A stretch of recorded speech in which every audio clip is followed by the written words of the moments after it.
कि मेरे नसीब का हर सू निशान मिलता है, मेरे नसीब का हर सू निशान मिलता है, जहां भी जाऊं यही आसमान मिलता है। और ये किसके हाथ में तुमने चमन को सौंप दिया, ये किसके हाथ में तुमने चमन को सौंप दिया, कली कली पे लहू का निशान मिलता है। मैं आवाज दे रहा हूं जनाब ताजुद्दीन अंसारी साहब को, x minorities commission government of India, जनाब ताजुद्दीन अंसारी साहब समाप्त फरमाएं। अस्सलाम वालेकुम व रहमतुल्लाहि। आदाब जनाब, स्टेज पे बैठे हुए मेरे छोटे भाई संजय निरुपम साहब और तमाम हजरात जितने भी बैठे हैं, मैं सबका नाम लेने में चूँकि टाइम कम है, मेरे भाई को दूसरी जगह भी जाना है। मेरे लफ्ज़ों से ना कर मेरे किरदार का फैसला, मेरे लफ्ज़ों से ना कर मेरे किरदार का फैसला, तेरा वजूद मिट जाएगा मेरी हकीकत ढूंढते ढूंढते। जनाब आला, आज से बहुत पहली बात है कि मैं डॉक्टर मनमोहन सिंह प्रधानमंत्री, राहुल गांधी जी और प्रणब मुखर्जी साहब जो राष्ट्रपति थे, उस टाइम फाइनेंस मिनिस्टर थे, मैं बुनकरों की लड़ाई लड़ रहा था और 3000 करोड़ रुपए का एक विशेष पैकेज लिया था। तो जब मैं उस मीटिंग से फारिग हुआ, लोकसभा में बाहर निकला, तो एक शख्सियत आपके बीच में बैठी है जिसका नाम संजय निरुपम है, जिसने मुझे गले लगाया था। और हम एहसान फरामोश लोग नहीं हैं, हम एहसान मानते हैं, और वही एहसान संजय निरुपम का मैं आज तक मानता हूं।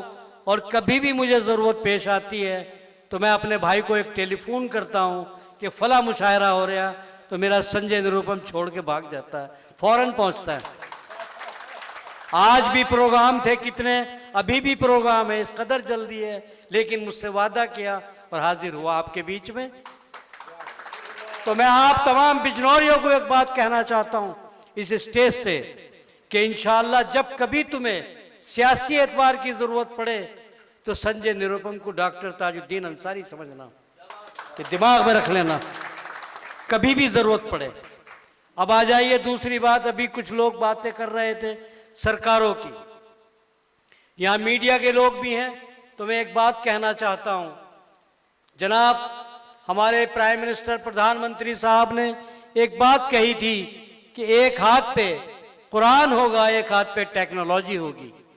तो आज 4.5 साल गुजर गए, न टेक्नोलॉजी नजर आई न कुरान नजर आया, बल्कि नजर क्या आया कि उर्दू टीचरों को सेंट्रल गवर्नमेंट ने उनकी तनख्वाहें नहीं दी, जिसमें जनाब संजय निरुपम साहब आज उर्दू टीचर खुदकशी करने पे आमादा हो गया और कई लोगों ने खुदकशी कर ली उत्तर प्रदेश में।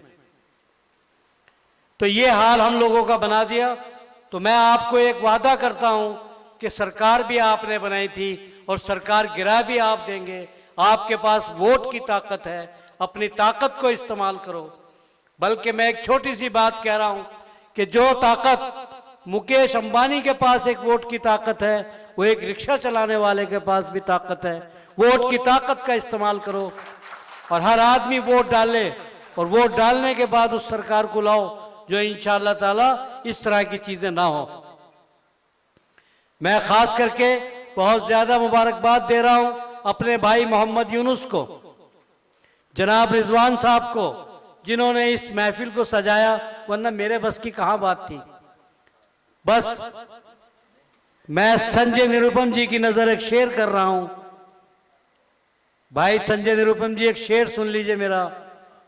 क्यों मुझको जिंदगी की दुआ दे रहे हैं आप, क्यों मुझको जिंदगी की दुआ दे रहे हैं आप, दिल जल रहा है और हवा दे रहे हैं आप। ये कहें ये तंज, ये इनाम दोस्तों, मेरी वफा का खूब सिला दे रहे हैं आप। अरे आजादी की तहरीक को उठा करके देखिए, 1947 में लाहौर से लेके अलीगढ़ तक कोई दरख्त ऐसा बाकी नहीं था जहां आलिमों की लाशें नहीं टांग दी गई थी। अंग्रेजों ने अगर सबसे बड़ा जुल्म किया था तो मुसलमानों के साथ किया था, क्योंकि सत्ता उन्हीं से ली थी। और आज जो सबसे बड़ा जुल्म हो रहा, तो आप देखिए जहां हमारे टूटे हुए लोटे, टूटी हुई चटाइयां होती हैं, उसकी इंक्वायरी होती है, उसकी जांच होती है। ये क्या दौर आ गया? तो मैं भाईजान आपसे दरखास्त करूंगा, आपको वैसे शेर नहीं कहते, लेकिन आप हमारी इस आवाज को उठा दें और इंशाअल्लाह हमारी आबादी के हिसाब से बंबई के अंदर भी जो कॉरपोरेटर हैं, जो उसके बाद विधानसभा का चुनाव लड़ना चाहते हैं, उनको भी कांग्रेस पार्टी से ये दरखास्त करें, उनको टिकट दें और तुम अपना एमएलए बनो और अपनी बात को रखो। जब तक आप सियासत में नहीं आओगे कोई आपकी बात नहीं मानेगा। मैंने पॉलिटिक्स को बहुत करीब से देखा, मैंने संजय निरुपम से पॉलिटिक्स सीखी है, छोटा होने के बाद भी सीखी है। आप समझ गए? सीखा है मैंने। तो मैं वही बात आपको कह रहा हूं, बस ज्यादा बात ना कह के अपनी बात खत्म कर रहा हूं। और एक चीज, एक शेर कह के अपनी बात खत्म कर रहा हूं। मेरी जानी भी उठी थी क्यों नजर, दिल कोई और चुन लिया होता, वरना फिर उतर के रूह में मेरी दिल की धड़कन को सुन लिया होता। आज ये यूनिवर्सिटी का मामला मणिपुर का, मैं 2012 में मणिपुर में गया, वहाँ 8% आबादी मुसलमानों की, कोई हिंदू मुसलमान की बात नहीं। उस जलसे में हिंदू मुसलमान सब थे।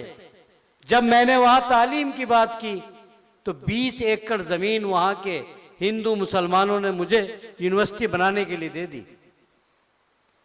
जब मैं करता रहा तो नजमा हैबतुल्लाह वहाँ गवर्नर बनी, हमारी पार्टी की नहीं थी। मैंने उनसे रिक्वेस्ट की तालीम के मामले में, तो आज देखिए बिल पास हो रहा, वहाँ यूनिवर्सिटी बन रही है। कहाँ पर बन रही? मणिपुर में।